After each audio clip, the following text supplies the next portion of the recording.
আরসালনাকা ইল্লা রাহমাতাল লিল আলামিন। জোরে জোরে বলেন আল্লাহু আকবার। গোটা পৃথিবীর জন্য শুধু নয়, পৃথিবীটা তো একটা স্তর। আসমান, জমিন, চন্দ্র, সূর্য, গ্রহ, নক্ষত্র, কীট পতঙ্গ, সৌররাজি, আসমানের নিচে আমরা জমিনের মধ্যে বসবাস করি। এই জমিনের নিচে আরো জীব জন্তু, আরো আল্লাহ তাআলার সৃষ্টি আছে না নাই? এই জমিনের উপরে, আসমানের উপরে আরো আছে না নাই?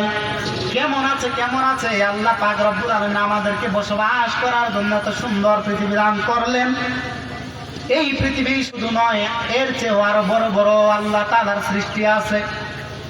বিজ্ঞানীগণ বলতেছেন এই পৃথিবীর চাইতে 13 লক্ষ গুণ বড় হচ্ছে এই সূর্য। বলেন আল্লাহু আকবার। দেখতে আমরা একটা ফুটবলের মতো দেখি, কিন্তু 13 লক্ষ গুণ বড়।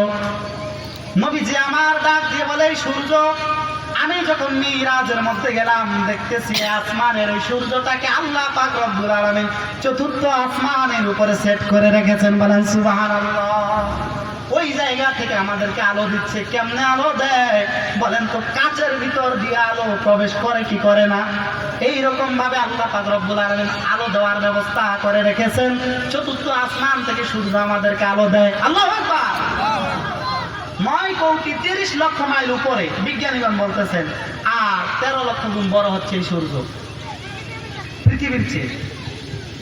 শুধু তাই নয়, বিজ্ঞানীগণ বলতেছেন এই সূর্যের চেয়েও বড় কিছু আছে কিনা বলেন তো? আছে। বিজ্ঞানীগণ বলতেছেন এক একটা ব্ল্যাক হোল। ব্ল্যাক হোল কি? অন্ধকার কূপ।